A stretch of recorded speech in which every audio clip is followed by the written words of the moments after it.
obviously you've essentially met, but Sharon's our new director of curriculum, and a lot of experience, obviously, in the curriculum, having been worked for the Victorian government. Recently joined ACARA, but has been involved in the Australian Curriculum Review right from the beginning. So, okay, if Sharon can if you can just give me your exact title, so when I describe you, if you're director, national director, I just say, okay, away you go, please.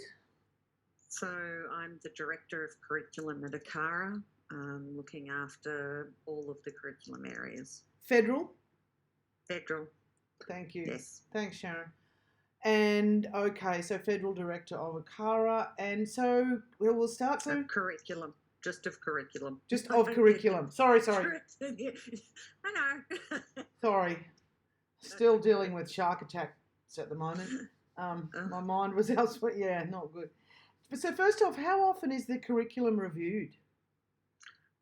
It's on a 6-year cycle of review. That's what was agreed after it was first introduced. There was decided that we needed to have a regular cycle of review. So it's every 6 years. And that's done as a whole, my understanding is, right? The whole curriculum. You're not looking at maths or English or anything like that at once? This is the first time that it's actually all being done as a whole, and that's what decisions many years ago in 2015 were trying to address, that we did need to look at it as a whole. We teach the students as a whole. It's important that we make decisions about it as a whole. So this year last year was the first time we'd actually put the whole lot together into the review. So. Wow, amazing. What a job. Better you than me. Yeah, it's a fairly large process. Okay, and is that federally funded? Yes, so we're a federal agency. We're an independent statutory authority. So we work with all of the states and territories. They're all involved in this process, as they will then take the curriculum and implement it in the states and territories.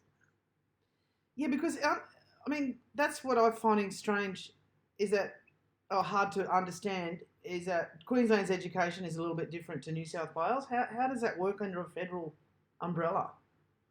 Under a federal umbrella, we reach agreement with all of the education ministers across the states and territories, and also with the federal minister, to what we believe are the essential learnings that all young people in Australia should be expected to be given. And so that's a federal approach, and we all agree on that. There will be some small nuanced differences in states and territories, but the Australian curriculum underpins all of what they're doing. It might look and feel a little different to people, but realistically, we are delivering the same expectations for young people. Oh, you're so clear. That's great. All right. So let's get on to this now. When will the consent education most likely be implemented?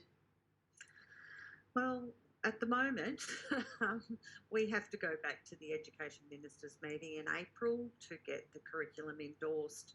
It hasn't been fully endorsed at this stage. We've been asked to do some further work. So once it's endorsed, we then hope to release it onto a brand new website. So it's accessible by every teacher in the country at that stage, but they then need to wait for their state and territories to make decisions about an implementation timeline. We're getting a sense that some states and territories will begin this process next year. Others may take a little while longer to implement, and others may decide to phase things in. So it's a little varied across the country. Sure. Okay. So we wait to April and then wait, but nothing will happen in 2022. Like the kids won't be learning. Yeah. Look, to be perfectly honest, in the health and PE curriculum that we have at the moment, we have a focus area on relationships and sexuality. So the revisions that we've gone through in this process will certainly make our curriculum better. It's our obvious aim, and each time we do a review. So they are continuing to be taught this area, but as we move forward, it will change, obviously. Okay. So the next question was, what stage is it at? But I think you've answered that pretty much. Mm-hmm. And at what age will obviously the younger they are, the students are, the education is tiered and staggered. Is that all to be worked out? And could you tell me though what age it will start? So we actually start teaching about relationships from when they start school, the very first year that they start school. And the learning that's undertaken then may not be seen as quite as explicit, obviously, as what people might see as a consent education model. But really, it is actually placing it within the context of relationships. And so we start teaching health and physical education from the first year of schooling right through to the end of year 10 as you know, this is their core learning. Not 11 and 12?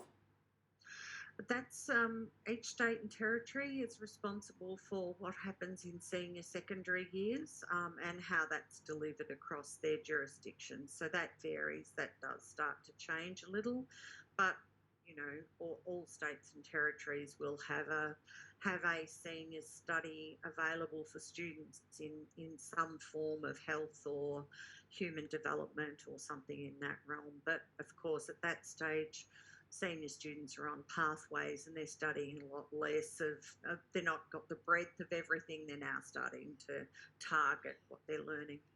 Yeah, for sure, that makes sense. And I had schools across the country. You've already explained that. And LGBTQI, how will that all work in with this? What can you tell me? To be honest, I'd like to start by saying our commitment is to educating all students and to actually treat them as all individuals and catering to all needs. And the current curriculum asks us to do that, and the new curriculum will certainly not have taken that away. As I said, I can't really explain to you exactly what's in the new curriculum because it's not approved yet, but that has always been the approach of education in health and physical education. It is about educating for the whole child, understanding about personal and community health, and so therefore being aware of individual issues, but also being aware of the social issues for wider groups of people. And that's always been in the curriculum, and I think a really essential part of learning. Good. Anything you want to tell me? Anything you want to say? I mean, basically, it's not a done deal yet. It's almost, but we won't report that it's happening. It's under review. It's reviewed every 6 years. The April bit, you said, I'll replay that because I can't quite remember your exact words. And then it will be staged and phased nationally in 2023. Yep. Just one. If we can just talk about Chanel for a little bit. Absolutely. Just tell me what your impressions of this young woman and I mean she's 24. Well, she's 23. She's 24 soon. And to do this, were you? Yeah, she's amazing. She's impressive. We actually invited her to come and speak to one of our stakeholder group meetings that we hold on a regular basis. Which was the principal forums and parent organisations, and amazing to watch her actually deal with the group of people that she had in front of her. She presented so coherently, passionate but reasoned in her approach to it, backed up by fact, could paint the picture and could actually bring it alive because of the work that she had been doing. So it becomes an extremely authentic sort of process when she's discussing it. Now, sometimes we can find that some groups are a little conservative sometimes in their approach, but you never see that after Chanel's actually spoken to a group of people. They just all go, yes, we get it, we're committed, this is what we need to be working on going forward. So she is extremely impressive in the way that she's promoted this message and got the cut through. Wonderful.